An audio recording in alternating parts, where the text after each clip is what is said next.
Hello friends, आज आपण 12वी सहकार या विषयातील प्रकरण क्रमांक 2 सहकारी संस्थेच्या सचिवाचा पत्रव्यवहार हे प्रकरण आपण बघणार आहोत, ज्याला इंग्रजीमध्ये secretarial correspondence of cooperative society असं म्हणतात. हा सहकारी संस्थेमध्ये सचिवाचा पत्रव्यवहार अतिशय महत्वाचा मानला जातो, कारण सचिवाला दुसरा शब्द आहे मराठी चिटणीस. चिटणीस म्हणजे चीट अधिक नवीस. चीट म्हणजे चिठ्ठी, नवीस म्हणजे लिहिणारा. चिटणवीस म्हणजे चिठ्ठी लिहिणारा, चिटणीस म्हणजेच पत्र लिहिणारा असा त्याचा अर्थ आहे. तेव्हा सहकारी संस्थेमध्ये महत्वाचा असलेला हा सचिव पदाधिकारी अत्यंत जबाबदारीने पत्रव्यवहार हा करत असतो. तेव्हा त्या पत्रव्यवहाराशी संबंधित आपल्याला इथं माहिती पाहिजे आहे. सहकारी संस्थेचा सचिवाचा पत्रव्यवहार हा सभासदासोबत असतो. सचिवाचा पत्रव्यवहार हा संचालक मंडळाबरोबर असतो. सचिवाचा पत्रव्यवहार हा निबंधकाबरोबर असू शकतो. आणि याच सचिवाचा पत्रव्यवहार हा एका संस्थेतून दुसऱ्या संस्थेसोबत सुद्धा असू शकतो. आणि म्हणून या वेगवेगळ्या प्रकारचा त्याचा पत्रव्यवहार असते. अशा वेळा त्यानं लिहावयाचं पत्र हे अत्यंत जबाबदारीनं लिहिलं पाहिजे, अत्यंत जबाबदारीनं. आणि म्हणून ते पत्र कसं लिहावं, त्या पत्रकाचा काय आराखडा आहे ते आपल्याला प्रामुख्याने आज इथं आपल्याला बघायचं आहे. म्हणजेच सचिवाच्या पत्रव्यवहाराचा अर्थ आणि सचिवाच्या पत्रव्यवहाराचा आराखडा हाच आपल्याला या व्हिडिओमध्ये बघावयाचा आहे. सहकारी संस्थेमध्ये दैनंदिन व्यवहार चालू असतात. या दैनंदिन व्यवहाराला हाताळण्याचं काम अध्यक्षांच्या वतीनं हा सचिव करत असतो. अशा वेळा सचिवाला सहकारी संस्थेतल्या पत्रव्यवहाराला सांभाळणं ही त्याची सगळ्यात महत्वाची जबाबदारी असते. आणि म्हणून तो दुसऱ्याशी संबंध ठेवण्यासाठी मोबाईल, फॅक्स, हे बघा इंटरनेट, ईमेल या साधनाचा, अत्याधुनिक ई साधनांचा सुद्धा तो वापर करत असतो. आणि म्हणून याला या साधनाच्या आधारे पत्र लिहून संपर्क करून त्यांच्याशी सुसंवाद साधावा लागतो. पूर्वीच्या काळी हे साधनं नव्हते, केवळ पत्रव्यवहार होता. पण आजही साधनं जरी आली तर या साधनाच्या माध्यमातून सुद्धा पत्र लिहूनच आपल्याला त्यांच्याशी संपर्क करावा लागतो. आणि म्हणून सहकारी संस्थेचा सचिव हा पत्रव्यवहार करणारा एक जबाबदार व्यक्ती असतो. जसं मग आपण म्हणालो तसं सहकारी संस्थेच्या सचिवाला सभासद, संचालक, निबंधक, विमा कंपन्या, बँका, इतर वित्तीय संस्था या सगळ्यांशी सतत पत्रव्यवहार करावा लागतो. आणि मग जर पत्रव्यवहार ह्या सगळ्यांशी करावायचा जर असेल तर सचिवाला हे ध्यान ठेवावं लागतं. एखादं पत्र सभासदाला लिहिलंय त्याच अर्थाचं तसंच आशय असणारं किंवा त्या भाषेचं पत्र जर संचालकाला लिहिलं तर ते पत्र चांगलं असणार नाही. संचालकाला ज्या भाषेतून पत्र आपण लिहिलेलं आहे तशाच भाषेचा वापर करून जर निबंधकाला पत्र लिहिलं तर ते नाही चालणार. निबंधकाला ज्या आदरात्मक भावनेतून सत्य माहिती सांगणारं पत्र आपण लिहितो तसंच सत्य माहिती सांगणारे पत्र इतरांनाही लिहावे लागतात. पण तशी आदराची भावना हे इतराबद्दलही ठेवावे लागते, पण भाषेमध्ये बदल करावा लागतो. कारण पत्रव्यवहारामध्ये पत्र लिहिणाऱ्या व्यक्तीला हे बघावं लागतं की आपण लिहित असलेलं पत्र कुणाला लिहित आहोत. आपण लिहित असलेलं पत्र ज्याला लिहिणार आहोत त्याचा ऍटिट्यूड, त्याचा स्वभाव, त्याचे धारणा सगळी लक्षात घेऊन पत्र लिहावं लागतं. असं जेव्हा ज्याला पत्र आपण लिहितो त्याचा दृष्टिकोन लक्षात ठेवून जेव्हा पत्र लिहिलं जातं तेव्हा त्याला तुम्ही दृष्टिकोन म्हणतात, यू ऍटिट्यूड. ज्याला पत्र आपण लिहायचं, समजा शेतकऱ्याला एका पत्र लिहित आहोत, त्या शेतकऱ्याला लिहित असताना पत्रातली जी भाषा आहे तीच भाषा जर आपण एखादा सभासद डॉक्टर आहे आपला त्याला लिहिलेली भाषा जर तीच लिहिली आपण तर चालेल का? नाही चालत. तो शिक्षित सभासद आहे, त्याच्याशी पत्रव्यवहार करताना भाषा वेगळी ठेवावी लागेल. तेव्हा त्याला सांगण्यात येणारी भाषा, डॉक्टराला समजावून सांगण्यात येणारी भाषा आणि तेच एखाद्या शेतकऱ्याला समजावून सांगण्यात येणारी भाषा वेगवेगळी ठेवावी लागते. यालाच यू ऍटिट्यूड असं म्हणतात. पत्र लेखकाला म्हणजे पत्र लिहिणाऱ्या व्यक्तीला पत्र ज्याला लिहितो त्याच्याबद्दलचा दृष्टिकोन लक्षात ठेवून पत्र लिहावं लागतं. आणि म्हणून पत्र लेखकाला पत्र वाचकाचा दृष्टिकोन लक्षात ठेवावा लागतो. हे अत्यंत महत्वाचं आहे बघा. पत्र लिहिणारा वेगळा आहे आणि ज्याला पत्र लिहितो, जो पत्र मिळवून वाचतो, तो पत्रवाचक वेगळा आहे. पत्र लेखक वेगळा आहे, पत्र वाचक वेगळा आहे. इथं सचिव हा पत्र लेखक आहे.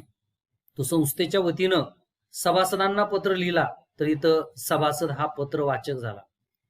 सचिव हा पत्र लेखक आहे, त्यांनी संचालकाला पत्र लिहिलं तर संचालक हा वाचक झाला. त्यामुळं पत्र लिहित असताना पत्र लेखकाला पत्र वाचकाचा दृष्टिकोन लक्षात घ्यावा लागतो आणि मग पत्र लिहावं लागतं. कारण लिहिण्यात येणारी भाषा ही पत्र वाचकाला डोळ्यासमोर ठेवून लिहावी लागते आणि तरच तर अशा प्रकारची भाषा ह्या संबंधित व्यक्तीला समजते, रुजते. आपल्याला हे माहिती आहे, संभाषण म्हणजे काय?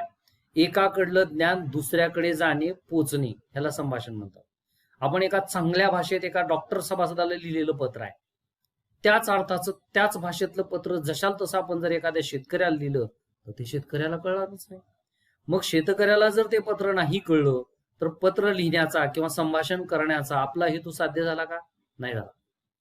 आणि म्हणून एका व्यक्तीकडून दुसऱ्या व्यक्तीकडे माहिती आणि विचार पाठवण्याची प्रक्रिया म्हणजे संभाषण आहे. आणि हे संभाषण किंवा हे संदेशवहन करण्याचं मुख्य साधन म्हणजे पत्र आहे. एका ठिकाणाहून दुसऱ्या ठिकाणी संदेश वाहून घेऊन जाणे याला संदेशवहन म्हणतात. एका ठिकाणाहून दुसऱ्या ठिकाणी संदेश वाहून घेऊन जाण्याचे मोबाईल साधन आहे, फोन साधन आहे, इंटरनेट साधन आहे. तसं पत्र हे सुद्धा एक साधन आहे. त्यामुळं पत्र या साधनाच्या संबंधित आपल्याला आज इथं माहिती बघावायची आहे. असं जे एक साधन आहे संदेश वहन करणारं पत्र, हे संदेश वहन करणारं पत्र कसं असायला पाहिजे, कसं लिहिलं पाहिजे, याच्याबद्दलची आपल्याला इथं माहिती बघावायची आहे. कारण सचिव हा जबाबदार पदाधिकारी आहे आणि त्या जबाबदार पदाधिकाऱ्याने जबाबदार व्यक्तींना जर पत्र लिहिलं तर ते अत्यंत अर्थपूर्ण असलं पाहिजे. असं अर्थपूर्ण पत्र जर त्यांनी लिहिलं नाही, पत्र लिहिल्यामध्ये गडबड केली तर तो जबाबदार आणि हुशार असणारा व्यक्ती बघितल्या म्हणतो, अरे चा काय मूर्ख आहे सचिव, त्याला पत्र लिहायचं कळत नाही. आणि मग जर सचिव असला त्या संस्थेचा असेल तर ती संस्था बी तशीच असेल, असं व्हायला लागतं. सचिवाचा पत्र व्यवहार चांगला झाला, पत्र चांगलं झालं तर सचिवाबद्दल चांगला दृष्टिकोन तयार होतो आणि त्या संस्थेबद्दल सुद्धा चांगला दृष्टिकोन होतो. आणि म्हणून पत्र एका विशिष्ट आणि निश्चित आराखड्यामध्ये तयार करावं लागतं. असा निश्चित आराखड्यामध्ये तयार करायचं पत्र कसं असतं ते आपल्याला बघायचं. आणि म्हणून आपण एक पक्क लक्षात ठेवा की एका ठिकाणाहून दुसऱ्या ठिकाणी संदेश पाठवणे, पोचवणे याला संदेश वहन म्हणतात. आणि असं संदेश वहन करण्याचं प्रमुख साधन म्हणजे पत्र हे आहे. आणि म्हणून पत्र हे अत्यंत जबाबदारीनं आणि एका व्यावसायिक आराखड्यातून लिहावं लागतं. आता सामान्यपणे एखादा व्यक्ती आपल्या नातलगाला पत्र लिहितो, लिहित असताना थोडीफार चुका झालं तर चलू शकते, नातलगात असते. आपण पत्र लिहिताना प्रिय बंधूस साष्टांग नमस्कार असं लिहितो. मग तो मोठा असेल तर नमस्कार लिहिलाय, पत्र लिहिणं चांगलं झालं. पण आपला प्रिय बंधू बारीक आहे, वयानं लहान आहे, लिहिलं ते आपण की प्रिय बंधूस साष्टांग दंडवत, चुकीचं ठरतं ते. तेव्हा पत्र खाजगीरित्या लिहिलेल्यामध्ये बारीक सारीक चुका झाल्या तर नातलगातले व्यक्ती असतात समजून घेतात. पण व्यवसायामध्ये लिहिलेलं पत्र हे चुकाला जमत नाही. चांगल्या आणि चांगल्या भाषेतच ते एका साचेबंद आराखड्यामध्ये पाठवावं लागतं. आणि म्हणून सहकारी संस्थेच्या पत्रव्यवहारामध्ये पत्राचा आराखडा महत्वाचा असतो. आता हा जो पत्राचा आराखडा आहे तो आपल्याला इथं बघावायचा आहे. इथं दिलेला आहे हा पत्राचा आराखडा.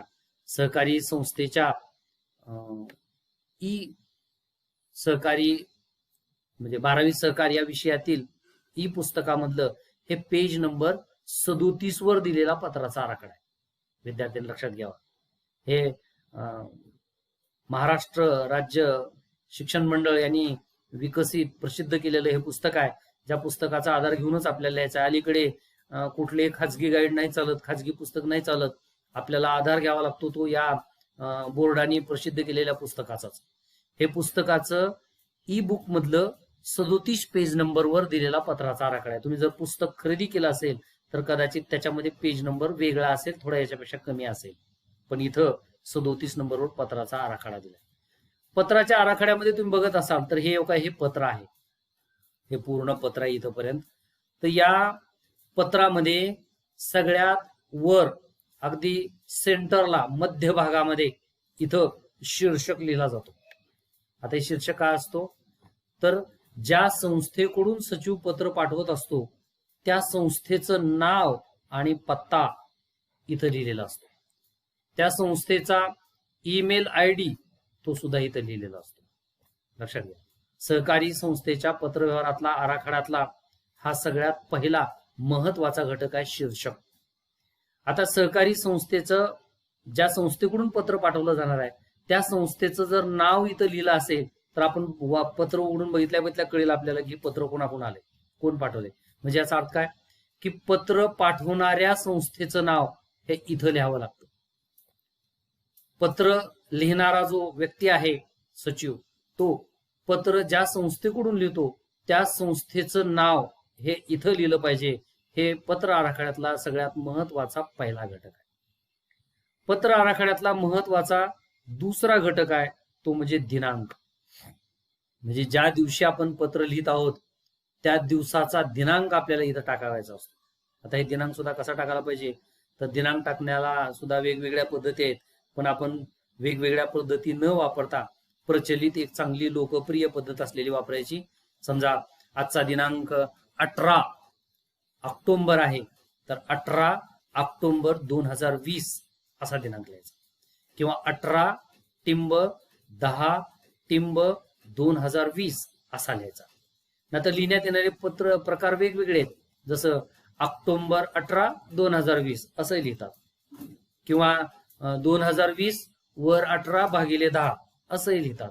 वेगवेगळ्या दिनांक लिहिण्याच्या पद्धती आहेत, पण तशा न लिहिता आपण सरळ 18 ऑक्टोबर 2020 असं सरळ लिहावा, किंवा 18 टिंब 10 टिंब 2020 असं लिहावा.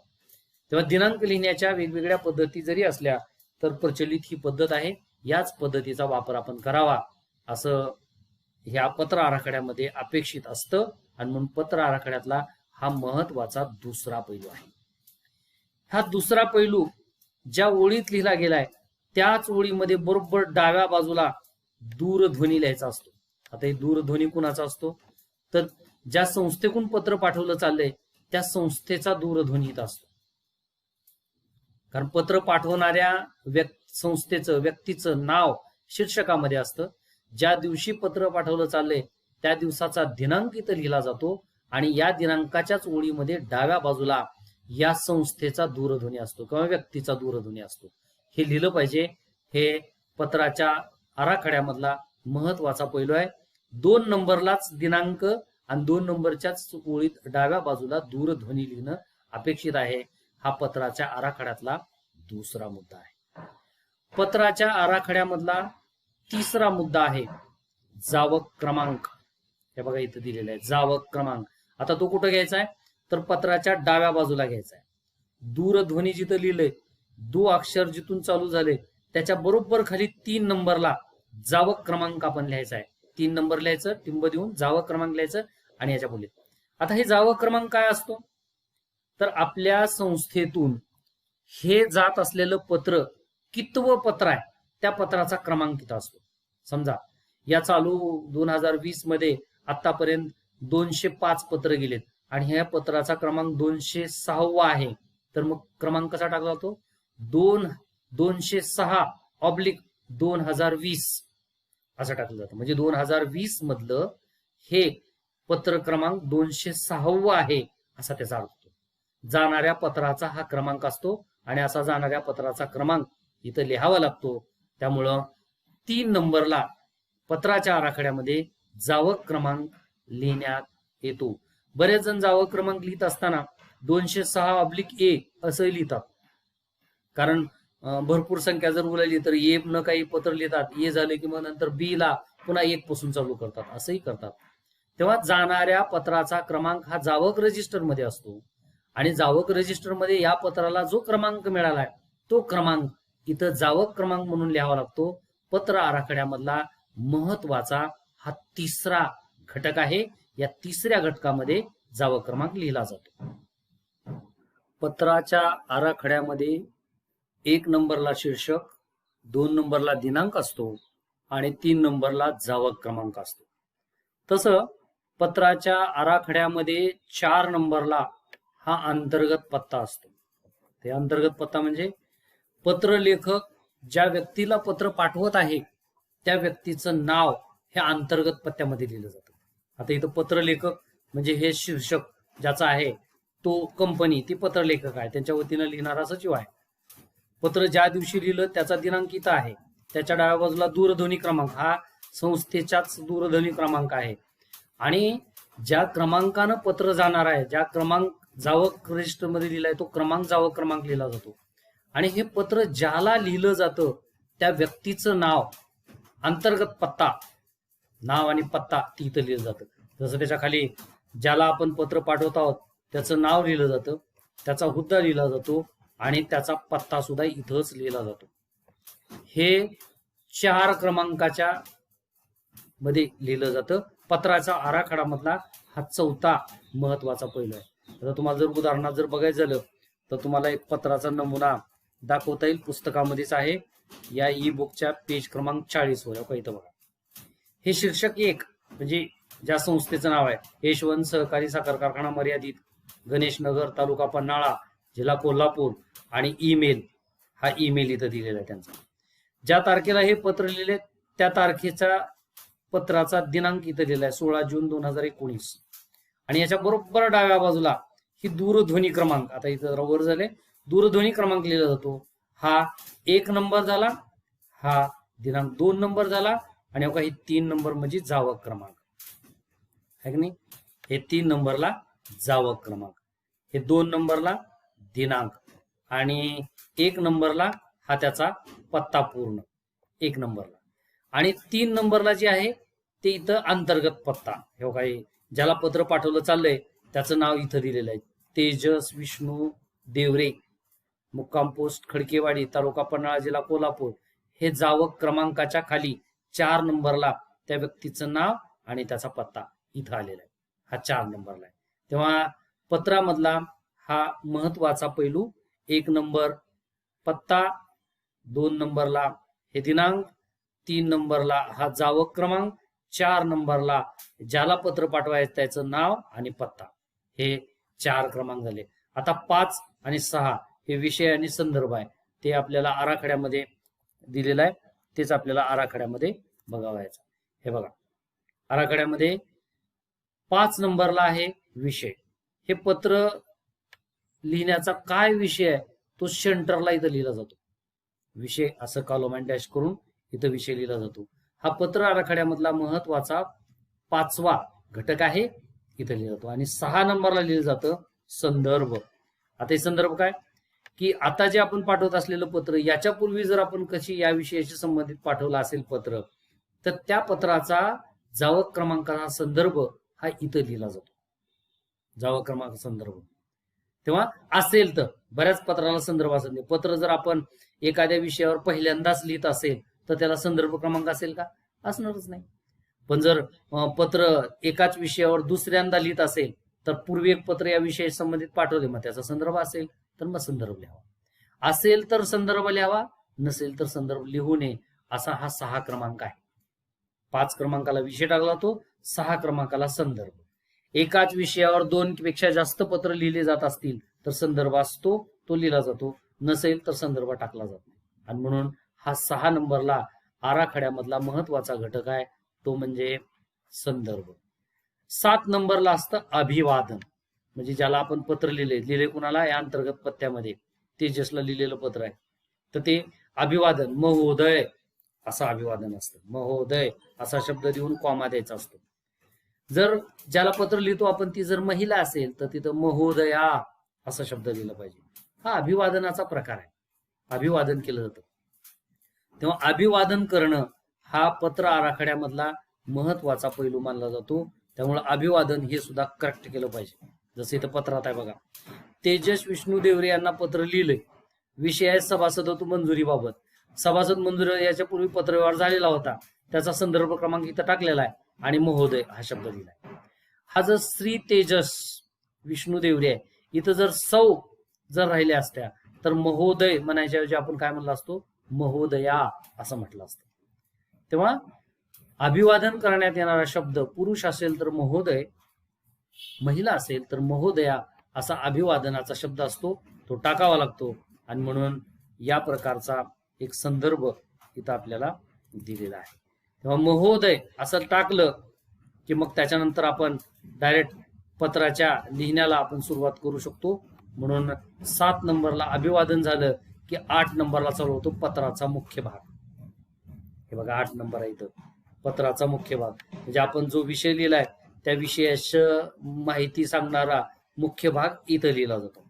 आता ह्या व्यापारी पत्रामध्ये किंवा या पत्राच्या आराखड्यामध्ये तुम्ही जे पत्राचा मुख्य भाग लिहिता तो लिहिण्यात येणारा मुख्य भाग सुद्धा 3 परिच्छेद मध्ये लिहावा असा संकेत आहे. मुख्य भाग एकाच परिच्छेद मध्ये लिहायचा नसतो, तर 3 परिच्छेद मध्ये लिहावा लागतो. जसं इथं दिलंय बघा, हा त्यातला पहिला परिच्छेद आहे.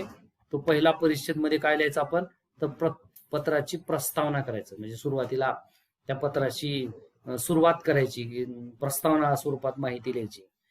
ते लिहिलं की दुसऱ्या परिच्छेदामध्ये मात्र त्या पत्राचा जो काही मुख्य आशय आहे तो पूर्णपणे मुख्य आशय ह्या दुसऱ्या परिच्छेदामध्ये मांडला जातो.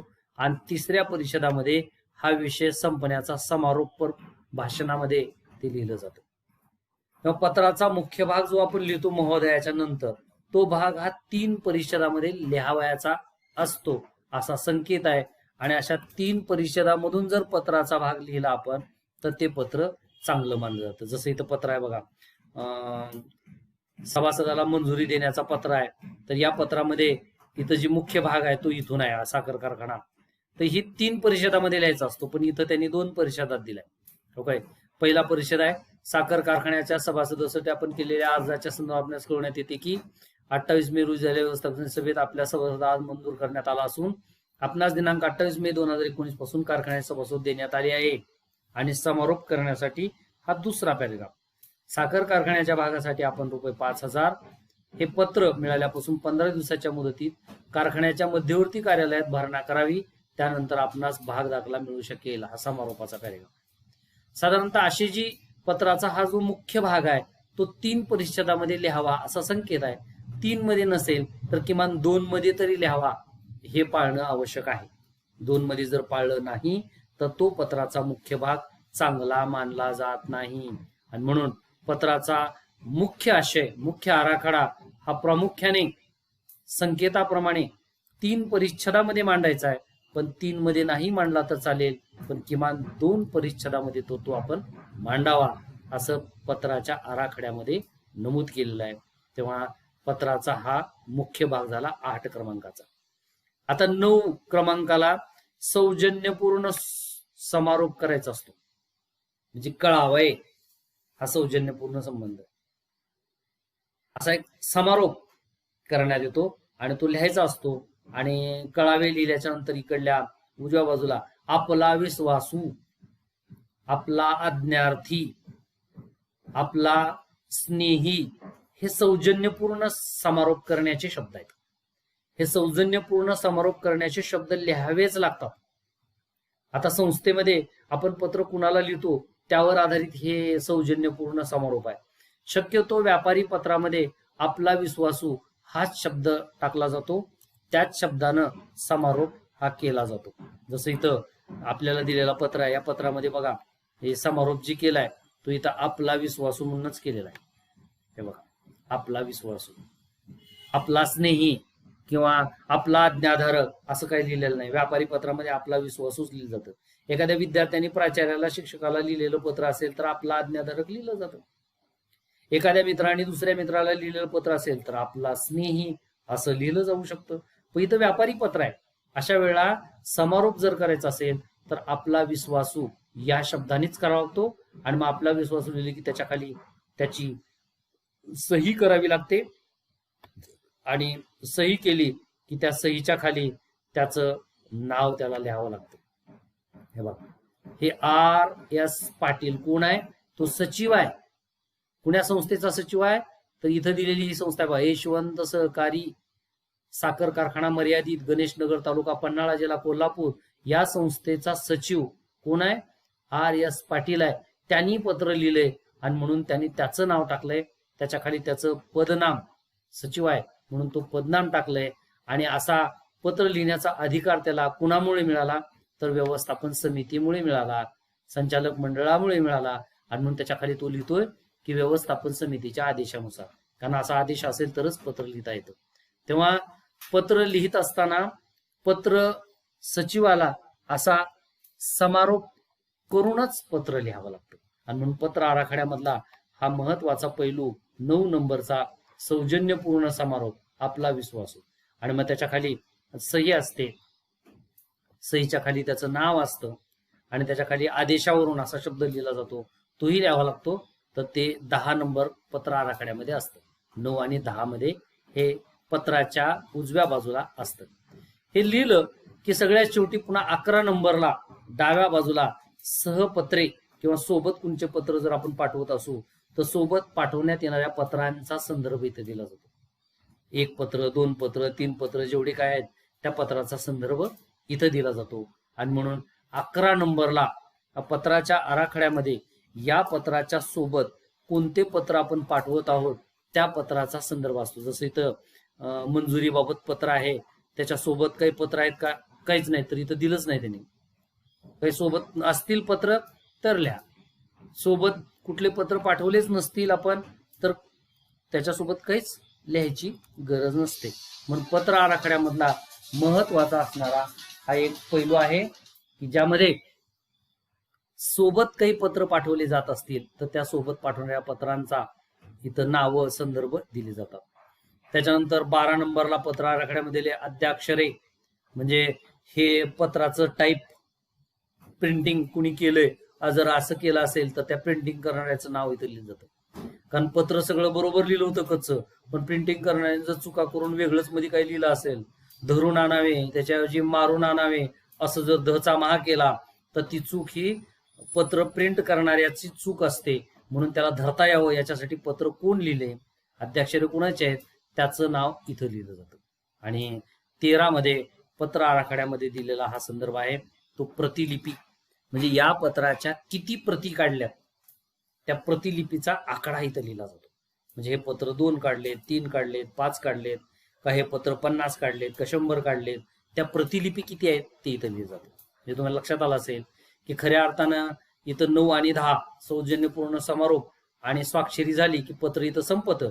पण या पत्राच्या सोबत जर काही दुसरे पत्र पाठवत असेल तर ते घाल झाले तरी पत्र वाचकाला कळावं यासाठी 11 नंबरला इथं सहपत्रे असं सोबत असं शब्द लिहून तिथं लिहिलं जातं. नंबर 1 ला दस्तऐवज, नंबर 2 ला 23 पत्रक, नंबर 3 ला ताळेबंद असं लिहिलं जातं जर पाठवलं असेल तर.